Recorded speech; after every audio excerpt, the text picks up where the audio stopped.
Captain Thompson's West Manatee Fire Rescue with Nate Birnbaum, West Manatee Fire Rescue. We're going over the department's K12 Saw carried on each fire engine. This K12 Saw is a partner K960 saw. It is a two-cycle saw, oil-gas mix, 14-inch blade, operates at around 4,700 RPM. A few safety things you have to remember about the saw is whenever you're operating this saw, you need to have head protection, eye protection, and if it's in a firefighting environment, full PPE. Another thing about the saw is whenever you're cutting the saw, a couple pointers before you get into the actual use, is that you got to look at a 45-degree cone out from the saw within 60 feet. The tips of the metal carbide blade can become projectiles, so you have to have everyone that's within 45 degrees, 60 feet out, have to have proper protection with the saw and 45 degrees behind you, because the tips of the blade can break off and become projectiles. So that's a safety feature you need to worry about. The second safety item, or not safety item, is these blades, these steel carbide tip blades, operate at full max RPM when you're cutting something. Well, when you're running at full max RPM, the blade is going to generate a tremendous amount of heat. So it's recommended that you cut for periods of 30 to 60 seconds and no greater than 60 seconds, and you pull the blade out of whatever you're cutting, let it spin in free air for approximately 10 seconds, and that way it'll allow the blade to cool down and eliminate warping of the blade. If you run the blade continuous for more than 60 seconds, you have a great chance of losing the tips of the blade and also warping the blade. So every 30 to 60 seconds of cutting work, you pull the blade out, let it spin in free air, cool the blade, and then you can go back to cutting again.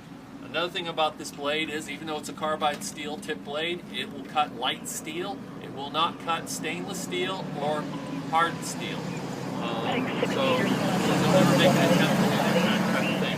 We're going to use this saw for forcible entry primarily, opening steel doors or opening burglar bars or burglar bars on doors, or roll-up doors that are steel roll-up doors. We would use this saw for that. In firefighting, for opening up roofs, it'd be metal deck roofs is where we would use this saw to cut metal deck roofs.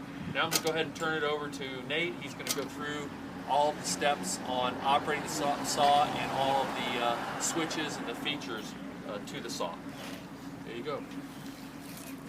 For starting the saw, first, this is where you fuel it. Takes mixed 51 fuel, gasoline, oil mix. You've got a choke. You've got a throttle lock. This is your throttle. It's a safety throttle, so you have to push this button down.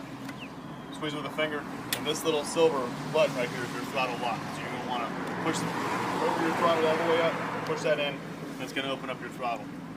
You want to make sure your on-off switch is pushed fully into the machine. Sometimes they hang up and they'll get stuck out here. You want to make sure that's stuck all the way in. On the other side, that side, you have a decompression valve. You want to make sure that's compressed. The reason we do that is because the plastic pieces in here will break the teeth off. We know people are strong and they can pull it without the decompression valve. That has nothing to do with it. It's about saving the machine's interior parts. So what you're going to do is, of course, we're looking at safety. We want to step on, this is my preference. I like to step on the machine with one hand. I'm a righty. I'm going to hold it with my left. And I'm going to pull it. I'm going to pull it until it turns over. Once it turns over once, the decompression valve will pop out. I'm going to turn my choke back in, get my valve again, and start. Machine shuts off. It'll do that just about every time. Push my choke back in, my decompression valve back in.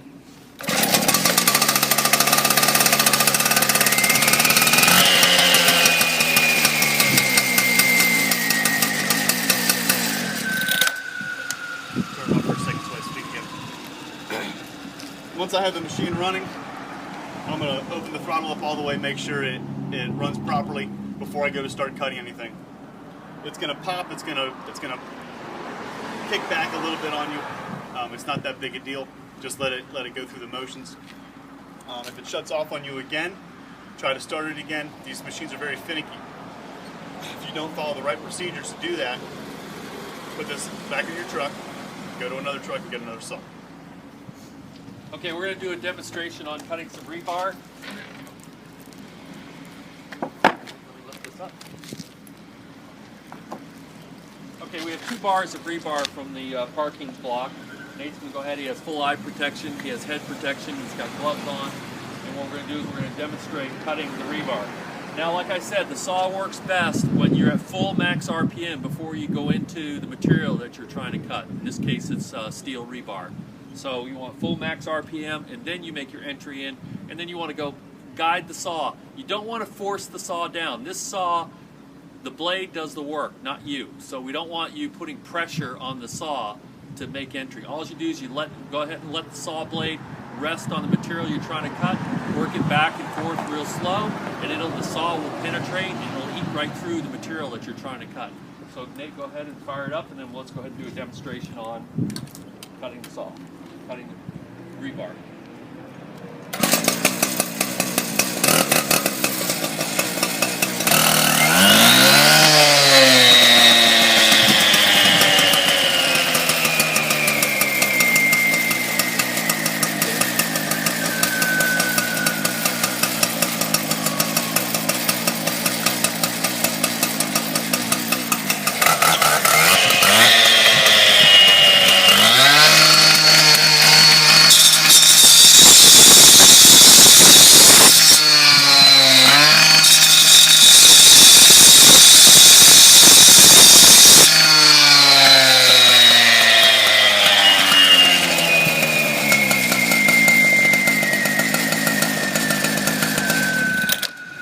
Okay, that's pretty much all we have to cover about the K12 Saw.